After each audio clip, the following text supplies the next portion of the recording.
ಸೀತಾ ಮಾತ್ರ. ಇದೇ ಸರಿಯಾದ ಸಮಯ. ಇವತ್ತು ನನ್ನ ಆಸೆಯನ್ನು ನಾನು ಈಡೇರಿಸಿಕೊಂಡೇ ಕೊಡ್ತೇನೆ. ಸೀತಾ, ಓ ಸೀತಾ. ಏನು ಗಂಟೆ ಸಮಯ ಸಾಕಾಗಿ ಹೋಗಿದೆ ಕಣ್ರಿ. ಅಲ್ಲ, ಈಗ ತಾನೇ ತೋಟಕ್ಕೆ ಹೋಗಿ ನೀರು ನಿಲ್ಲಿಸ್ಬಿಟ್ಟು ಬರ್ತೀನಿ ಅಂದ್ರು. ಆಹಾ, ಹೋಗೋ ಮಧ್ಯದಲ್ಲಿ ಎಲ್ಲ ಹೆಂಡತಿ ನೆನಪಾಗ್ಬಿಟ್ಟಿದೆ, ಬಂದ್ಬಿಟ್ಟಿದ್ದಾರೆ. ಅಲ್ಲ ಕಣ್ರಿ, ಅದು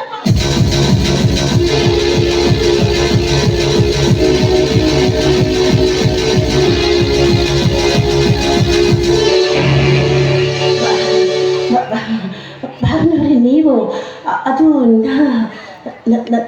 ನಮ್ಮವರು ಅಂತ ಅನ್ಕೊಂಡ್ಬಿಟ್ಟೆ. ಅನ್ಕೊಂಡು ಪರವಾಗಿಲ್ಲ, ಹಾಗೇ ಅನ್ಕೋ. ಆದ್ರೆ ನಿಮ್ಮ ಮಾತಿನ ಅರ್ಥ? ನಾನೇ ನಮ್ಮ ಹೇಳಿದೆ, ಸರಿಯಾಗಿ ಹೇಳಿದ್ನಲ್ಲ.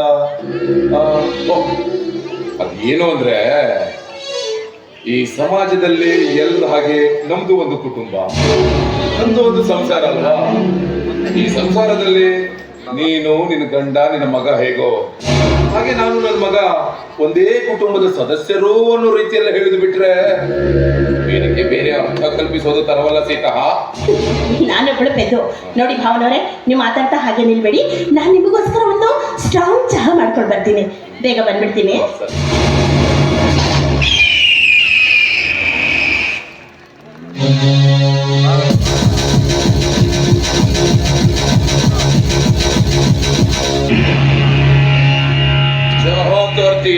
ಚಾಲಾಕಿ ಹೆಣ್ಣೆ, ಹೆಂಡತಿಯನ್ನು ಕಳೆದುಕೊಂಡ ದಿನದಿಂದ ಇಲ್ಲಿವರೆಗೂ ನನ್ನ ನರ ನಾಡಿಯಲ್ಲಿ ಹುಡುಕಿ ಹೊರಿತಾ ಇರೋ ಕಾಮದ ತಾವಾಗ್ಯದ ತೀರಿಸಿಕೊಳ್ಳಲು ಬಂದಿರೋ ಈ ಚಾಣಾಕ್ಷನಿಗೆ ಬರೀ ಚಹಾ ಕೊಟ್ಟು ಸತ್ಕರಿಸಿದರೆ ಸಾಲದು ಸೀತಾ. ನಾಳೆ ದಿನ ನಿನ್ನ ಮಕ್ಕಳು ಈ ಮನೆಯಲ್ಲಿ ನೆಮ್ಮದಿಯಿಂದ ಇರಬೇಕು ಅಂದ್ರೆ ನಿನ್ನ ದೇಹ ಸಮರ್ಪಣೆಯ ಸಂಕಾರ್ಯವೂ ಅತ್ಯಗತ್ಯ.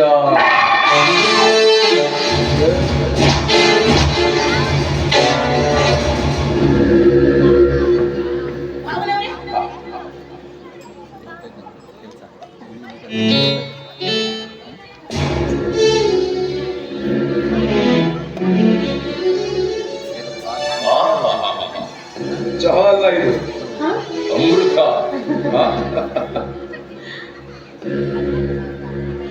ಅಲ್ಲ ಸೀತಾ, ಈ ಭಾವನ ಮೇಲೆ ಅದೆಷ್ಟು ನಿನ್ಗೆ ಪ್ರೀತಿ ಇದ್ರೆ ಇಂಥ ಅಮೃತದಂತಹ ಚಹಾ ಮಾಡ್ಕೊಂಡು ಬಂದಿದೆಯಲ್ಲ. ಈ ಪ್ರೀತಿ ಇನ್ನೂ ಸ್ವಲ್ಪ ಬೇರೆ ರೀತಿಯಲ್ಲಿ ಇರಬೇಕು ಅಂದ್ರೆ ನಿಮ್ಮ ಮಾತಿನ ಅರ್ಥ ಅಂದ್ರೆ ಈ ಅಮೃತದಂತಹ ಚಹಾದ ಜೊತೆಗೆ ನೀನು ಕೂಡ ನನ್ನ ತೋಳ ತೆಕ್ಕೆಯಲ್ಲಿ ಬಂದು ನಲಿದಾಡಿದ್ರೆ ಏನ್ ಮಾತನಾಡ್ತಾ ಇದ್ದೀರಾ ನೀವು? ಸತ್ಯ ಸೀತಾ, ಸತ್ಯವನ್ನೇ ಮಾತಾಡ್ತಾ ಇದ್ದೆ. ಬಹುದಿನಗಳಿಂದಲೂ ನನ್ನ ಅಂತರಾಳದಲ್ಲಿ ಹುದುಗಿರುವ ಆಸೆಯ ಬುತ್ತಿಯನ್ನ ನಿನ್ನ ಮುಂದೆ ಬಿಚ್ಚಿಡ್ತಾ ಇದ್ದೆ. ಈ ನಿನ್ನ ಭಾವನ ಆಸೆಗೆ ನಿರಾಶೆ ಮಾಡಬೇಡ.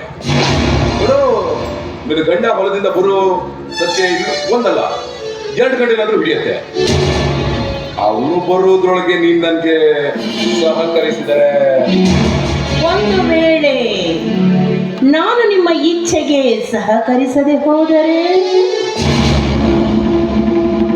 ಜಾಣನಿಗೆ ಮಾತಿನ ಪೆಟ್ಟು,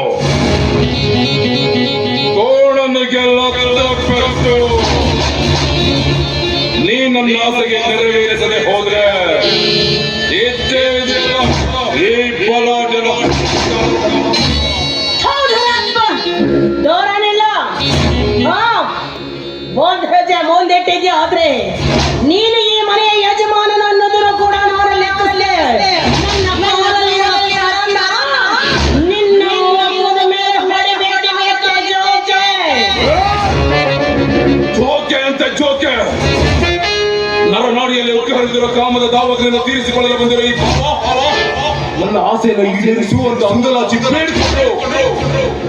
ನನ್ನ ಮಾತಿಗೆ ಪ್ರತ್ಯುತ್ತರ ನೀಡಿದಲ್ಲೇ ಈ ಗಜೇಂದ್ರ ಗೌಡನಿಗೆ ಕೆರ ಎತ್ತಿ ಹೊಡಿತೀಯನ್ನೋ ಸತ್ಯನೇ ನಿನಗೆ?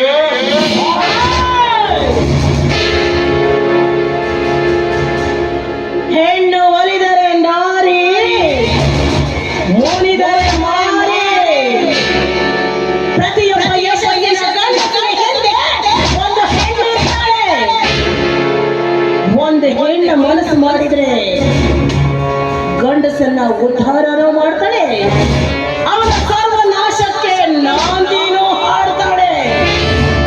ಏ ಪಾಪಿ, ನೀನು ಈ ರೀತಿ ಕೆಟ್ಟ ಕೆಲಸ ಮಾಡೋದೇನಾದ್ರೂ ನನ್ನ ಗಂಡನಿಗೆ ಗೊತ್ತಾಯ್ತು ಅಂದ್ರೆ ನಿನ್ನ ಪರಿಣಾಮ ಏನಾಗುತ್ತೆ ಅನ್ನೋದರ ಊಹಿಸಿದೆಯೇನೋ? ಏ ದುರಾತ್ಮ, ಎಚ್ಚರ!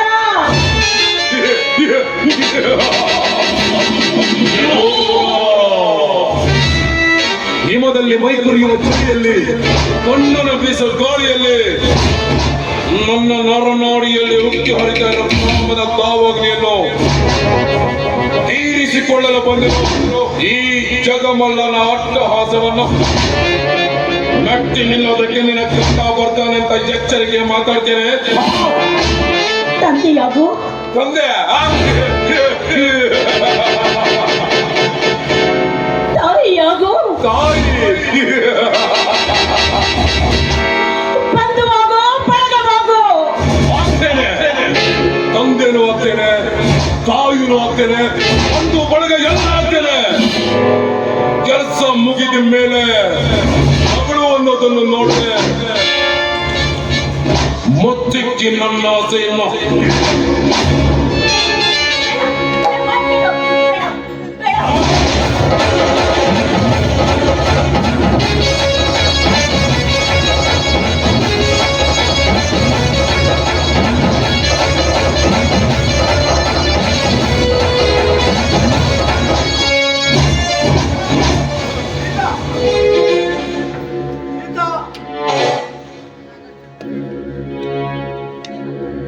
ಅಂತೂ ಶಿವ ಪೂಜೆಯಲ್ಲಿ ಕರಡಿ ಬಂದೇ ಬಿಟ್ಟ.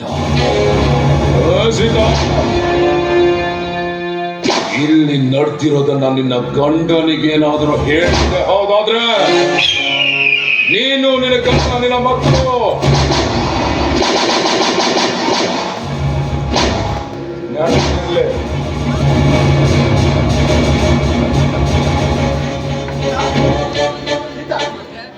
ಇಷ್ಟೊತ್ತಿಂದ ಕುಣಿತಾ ಇದ್ದೀನಿ, ನೀನ್ ಮಾತ್ರ ಉತ್ತರ ನೀಡಿದೆ.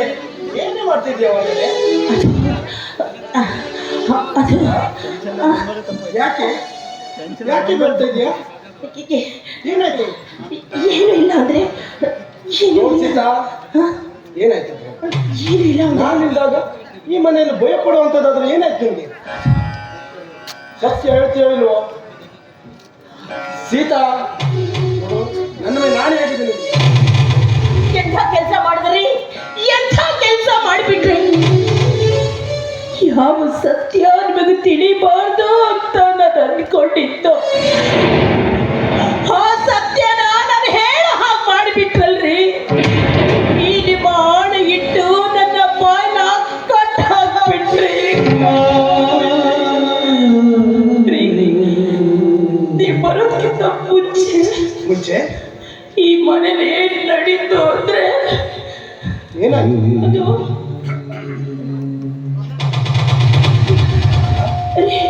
ಅದು ಏನ್ ನಡೀತು ಅಂದ್ರೆ ಅದನ್ನ ನಾನ್ ಹೇಳ್ತೀನಿ ಕಣಪ್ಪ. ನೋಡು, ಮಹಾಲಕ್ಷ್ಮಿಯನ್ನ ಮನೆ ತುಂಬಿಸಿಕೊಳ್ಬೇಕು ಅನ್ನೋ ಆಸೆಯಿಂದ ನೀನ್ ಈ ಸೀತಾಳನ್ನ ಮದುವೆ ಆದೆ. ಪಂಚ ಪತಿವ್ರತೆಯರ ಹೆಸರುಗಳ ಸಾಲಿನಲ್ಲಿ ಇವಳ ಹೆಸರಿದ್ದ ಮಾತ್ರಕ್ಕೆ ಇವಳು ಅವಳಾಗಲಾರಳು ಅನ್ನೋ ಸತ್ಯವನ್ನೇ ನೀನು ಮರ್ತು ಬಿಟ್ಟೆ. ಇವತ್ತೇನಾಯ್ತು ಗೊತ್ತಾ? ಈ ಮನೆಯಲ್ಲಿ ನಾನು ಹಿರಿಯೋನ್ ಕಣಪ್ಪ. ಅಂದ್ರೆ ಅವಳಿಗೆ ಭಾವ ಅಂದ್ರೆ ತಂದೆ ಸಮಾನ ಅಲ್ವೇನೋ? ಇಂಥ ಪವಿತ್ರವಾದ ತಂದೆ ಸಂಬಂಧನೇ ಮರೆತು ಶಿವ ಶಿವ ಶಿವ ಶಿವ ಶಿವ ಶಿವ ಯಾವ ಬಾಯಿಂದ ಹೇಳೋ ರಾಘವ? ಅಣ್ಣ, ಏನ್ ಹೇಳ್ತಾ ಇದೀಯ? ನಾನಿಲ್ದಾಗ ನನ್ನ ಸೀತಾ ನಿನ್ ಜೊತೆ ತಪ್ಪಾಗಿ ಮಾಡ್ಕೊಂಡ್ಲ? ಹಾಗಾದ್ರೆ ಅದೇನಾಯ್ತಂತ ಹೇಳು. ಹೇಳ್ತೀನಿ ರಾಘವ, ನಿನಗೂ ಸತ್ಯ ಏನು ಅಂತ ಗೊತ್ತಾಗ್ಬೇಕಲ್ವೇನೋ. ಇವತ್ತು ನೀನು ಹೊಲಕ್ಕೆ ಹೋದವಾಗ ನನ್ ಸ್ವಲ್ಪ ತಲೆ ನೋವ್ತಾ ಇದೆ, ಸ್ವಲ್ಪ ಚಹಾ ಮಾಡ್ಕೊಂಡು ಬಾರಮ್ಮ ಅಂತ ಹೇಳ್ದೆ. ಅದಕ್ಕೆ ಅವಳು ಚಹಾ ಮಾಡ್ಕೊಂಡು ಬಂದು ನನಗೆ ಚಹಾ ಕೊಟ್ಟು ನನ್ನ ಕೈ ಹಿಡಿದು ಕಾಮದಾಟಕ್ಕೆ ಈ ಮನೆತನದ ಮಾನ ಮರ್ಯಾದೆ ಎಲ್ಲ ಮಣ್ಣು ಪಾಲ್ ಮಾಡ್ಬಿಟ್ಟು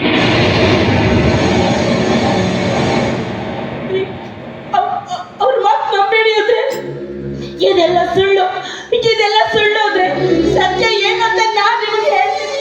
ಈ ಮಾತು ನಂಬೇಡಿ ಅಂದ್ರೆ ದಯವಿಟ್ಟು ಅವ್ರ ಮಾತು ನಂಬೇಡಿ ಅಂದ್ರೆ. ಅಳಬೇಡ, ಗೊತ್ತುಕೊಂಡೆ ನೀನು ನನ್ನ ನೀನು ಅಷ್ಟೇನ ಅರ್ಥ ಮಾಡ್ಕೊಂಡಿದ್ದು. ನೋಡು, ಸತ್ಯಾಸತ್ಯತೆಯ ಬಗ್ಗೆ ಸರಿಯಾದ ವಿವೇಚನೆ ಮಾಡಲು ಹೋದವ ಈ ರಾಘವನಲ್ಲ. ಈ ಮನೆಯಲ್ಲಿ ಯಾರು ಹೇಗೆ ಅಂದ್ಕೊಂಡೆ ನಾವು. ಕೆಲವೊಮ್ಮೆ ಮುಖವಾಡ ಧರಿಸಿದವರ ನಿಜ ಬಣ್ಣ ಬಯಲಾಗುವಾಗ ಇಂಥ ಅಪವಾದ ಹೊರಿಸೋದು ಸಾಮಾನ್ಯ ಬಿಡು. ಅಂದ್ರೆ ನಿನ್ನ ಮಾತಿನ ಅರ್ಥ ಏನಪ್ಪ ರಾಘವ? ಅರ್ಥ ಆಗಿರ್ಬೇಕಲ್ವಾ ನಿನ್ಗೆ?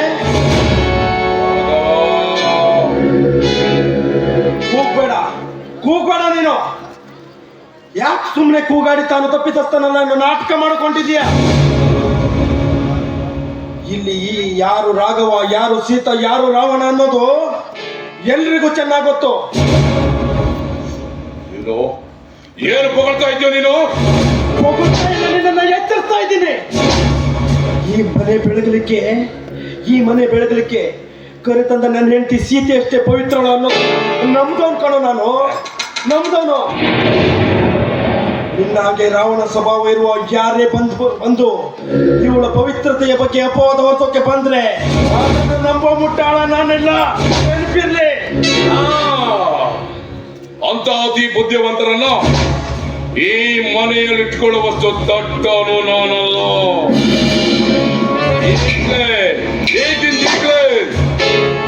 ನಿನ್ನ ಸಂಸಾರನ ಈ ಮನೆಯಿಂದ ಆಚೆ ಹಾಕೋ ತೀರ್ಮಾನಕ್ಕೆ ನಾನು ಬಂದ್ರೆ ಏನೋ ಮಾಡ್ತೀಯ ರಾಘವ? ಏನ್ ಮಾಡ್ತೀಯ? ಯಾವ್ದಾದ್ರು ರೋಡಲ್ಲಿ ಕುಡಿಸ್ಲಾಕೊಂಡಿದ್ರು ಪರವಾಗಿಲ್ಲ. ಈ ರಾಕ್ಷಸನ ಹತ್ರ ಮಾತ್ರ ನಾನು ಇರಲ್ಲ. ಒಂದು ಗಳಿಗೆನೂ ಇರಲ್ಲ. ಬನ್ನಿ ಮನೆ ಬಿಟ್ಟು ಹೊರಟೋಗೋಣ. ನನಗೂ ಹಾಗೆ ಅನಿಸಿದ್ದೆ ಸೀತಾ. ಇಂಥವನು ಇರುವ ಮನೆಯಲ್ಲಿ ನಿನ್ನನ್ನೊಬ್ಬಳೇ ಬಿಟ್ಟು ನಾನೇನಾದ್ರೂ ಹೊರಗಡೆ ಹೋದೆ ಅಂದ್ರೆ ಮುಂದಿನ ಸ್ಥಿತಿ ನೆನೆಸ್ಕೊಂಡ್ರೆ ನನಗೆ ಅಸಹ್ಯ ಆಗ್ತಾ ಇದೆ. ನಾನು ಈಗಲೇ ಹೋಗೋ ತಯಾರಿ ಮಾಡ್ಕೊಳ್ಳೋಣ.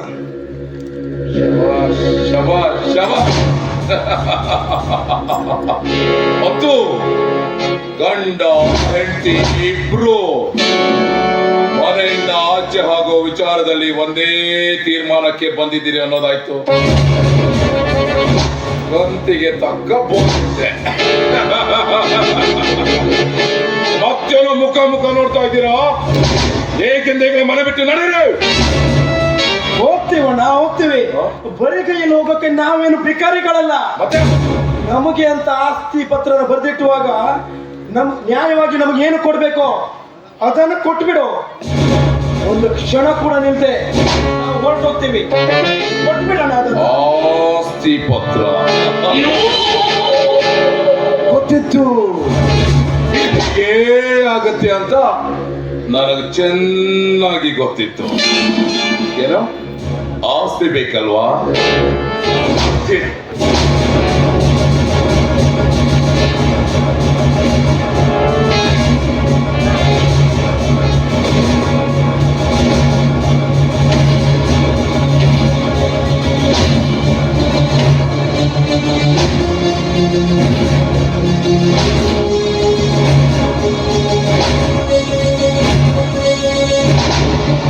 ಇದು ನೀನ್ ಕೇಳಿರೋ ಆಸ್ತಿ ಪತ್ರ. ತಗೊಂಡು ಹೋಗೋ, ಇಲ್ಲ ಬೆಲ್ಲ ಹಚ್ಕೊಂಡು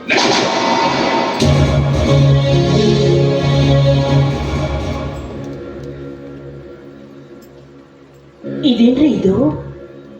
ಕಂಚಿಪುರದಲ್ಲಿರೋ 25 ಎಕರೆ ನೀರಾವರಿ ಜಮೀನು ನಮ್ಮ ಹೆಸರಿಗಿತ್ತಲ್ವಾ? ಅದನ್ನೆಲ್ಲ ಬಿಟ್ಟು ನರ್ಸಾಪುರದಲ್ಲಿರೋ ಆ ಬರಡು ಭೂಮಿನ ನಮಗೆ ಕೊಟ್ಟಿದ್ದಾರೆ. ನಮ್ಮನ್ನ ಏನಾದ್ರೂ ಮಾಡ್ಬೇಕು ಅಂತ ಇದ್ದಾರೆ ಇವರು. ಅಣ್ಣ, ಏನೋ ಇದು? ಈ ಬರಡು ಭೂಮಿ ಇಟ್ಕೊಂಡು ನಾನು ಏನೋ ಮಾಡ್ಲಿ? ಇದು ನಾನೇನೋ ಮಾಡ್ಲಿ? ನಾನೇನೋ ಮಾಡ್ಲಿ? ನಿಮ್ಮ ನಿನಗೆ ಅಂತ ಬರ್ತಿರೋ ಪತ್ರ ಇದೆ. ಬೇಕಿದ್ರೆ ಇಟ್ಕೋ, ಇಲ್ಲ ಬೆಲ್ಲ ನೆಕ್ಸ್ಟ್. ಅಣ್ಣ, ಮೋಸ ದ್ರೋಹ ಇವೆಲ್ಲ ಯಾವುದು ಶಾಶ್ವತ ಅಲ್ಲ, ನೆನ್ಪಿಟ್ಟು ನೋಡು. ನಮ್ಮ ಭಾಗದ ಆಸ್ತಿನ ನಮಗೆ ಕೊಟ್ಟು ಬಿಡು. ಅಷ್ಟಕ್ಕೂ ಕೊಡೋಕ್ಕಾಗಲ್ಲ ಅಂತ ತಿಳ್ಕೊ ಅಣ್ಣ. ಇದೇ ಒಂದು 2 ಗುಂಟೆ ಕೊಡು ನೀರಾವರಿ ಭೂಮಿನ. ನಾವು ಅಲ್ಲೇ ಒಂದು ಜೋಪಡಿ ಕಟ್ಕೊಂಡು ಹಾಯಾಗಿ ನಮ್ಮ ಜೀವನ ಕಳ್ತೀವಿ. ಇಲ್ಲ ಅಂತ ಹೇಳ್ಬಿಡ, ಕೈ ಮುಗಿದು ಕೇಳ್ಕೊಳ್ತೀವಿ. ನೀನ್ ಕೇಳಿರೋ ಆಸ್ತಿ ಪತ್ರನ ಕೊಟ್ಟಿದ್ದೀನಿ. ಕಮ್ಮಕ್ಕಿ ಒಂದೇ ಆಸ್ತಿ ಪತ್ರನ ಎತ್ಕೊಂಡು ಹೋಗ್ತಿದ್ರು. ಹೆಚ್ಚಿಗೆ ಮಾತಾಡಿದ್ರೆ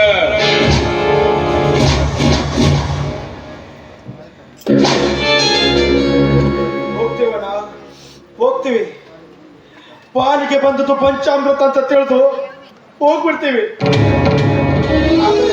ಒಂದು ಮಾತಾಡ, ಈ ಸಂಜೆಗೆ ನಾವು ಎಲ್ಲಿ ಅಂತ ಹೋಗ್ಲಿ? ನನ್ನ ಹೆಂಡತಿನ ಕರ್ಕೊಂಡು ಎಲ್ಲಿಗಂತ ಕಾಲ ಕಳೀಲಿ? ಮನೆಗೆ ಹೋಗಿದ್ದೀನಿ. ಇದು ಒಂದು ರಾತ್ರಿ ಇದೇ ಮೂಲೆಯಲ್ಲಿ ಬಿತ್ಕೊಂಡು ಬೆಳಿಗ್ಗೆ ನೀನು ಮುಖ ಕೂಡ ತೋರ್ಸಲ್ಲ. ಈ ಮೂಲೆಯಲ್ಲಿ ಬಿತ್ಕೊಂಡು ಹೋಗ್ಬಿಡ್ತೀವಿ. ಒಂದು ಅವಕಾಶ ಮಾಡ್ಕೊಡೋಣ. ರಾಘವ, ನೀನ್ ತಿಳ್ಕೊಂಡಿರೋ ಹಾಗೆ ಈ ನನ್ನ ಕೆಟ್ಟವನಲ್ಲ ಕಣಪ್ಪ. ಇಷ್ಟೇ ಅಂದ್ರೂ ನನ್ನ ಒಡ ಹುಟ್ಟಿದ ತಮ್ಮ ಅಲ್ವಾ? ಹೌದು, ಸಂಜೆ ಬೇರೆ ಆಗ್ತಾ ಬಂತು. ಇಂಥ ಸುಂದರವಾದ ಹೆಂಡತಿನ ಎತ್ಕೊಂಡು ಬೀದಿಯಲ್ಲಿ ಹೇಗಪ್ಪ ಜೀವನ ಮಾಡ್ತೀಯ? ಅದಕ್ಕೆ ಒಂದು ಕೆಲಸ ಮಾಡ್ಬಿಡು, ನೀನು ಇವತ್ತು ರಾತ್ರಿ ಇಲ್ಲೇ ಎಲ್ಲಾದ್ರೂ ಮೂಲೆಯಲ್ಲಿ ಆರಾಮಾಗಿ ಮಗ. ಆದರೆ ನಿನ್ನ ಹೆಂಡತಿಯನ್ನ ನನ್ನ ಕೋಣೆಗೆ ಕಳಿಸ್ಕೊಡು.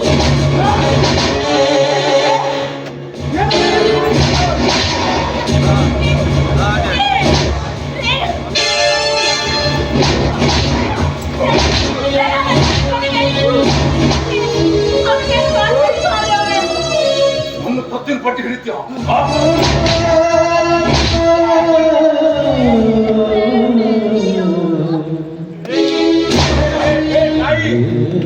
ಸಂಬಂಧದ ಅರಿವೇ ಗೊತ್ತಿಲ್ಲದ ಜಾಲ ನೀನು. ಏನೋ ಗೊತ್ತ ಸಂಬಂಧ ಬಗ್ಗೆ.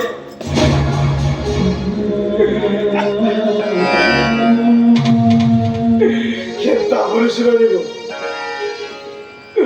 ನೋಡು ಸೀತಾ, ನಾವಿಲ್ಲಿರೋದು ಬೇಡ. ನಮ್ಮ ಅಪ್ಪ ಕೊಟ್ಟಿದ್ದ ಆಸ್ತಿನ ಮನೆ ಋಣ ನಾವು ಮುಗಿದೋಯ್ತು. ಹೋಗೋಣ ನಾವು ಮನೆ ಬಿಟ್ಟು.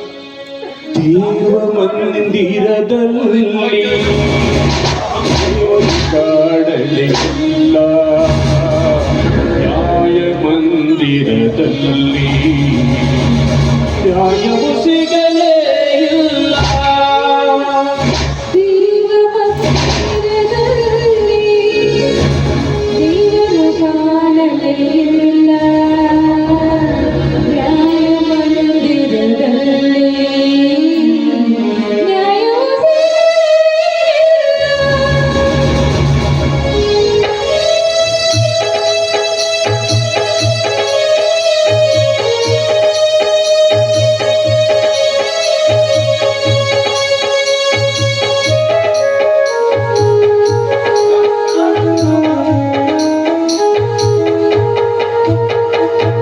ಸತ್ಯವೇ ಗೆಲ್ಲುವುದು, ಧರ್ಮವೇ ಬೀಳುವುದು, ಎನ್ನುವುದೆಲ್ಲ ಮಾತುಗಳು, ಬರೀ ಮಾತುಗಳು.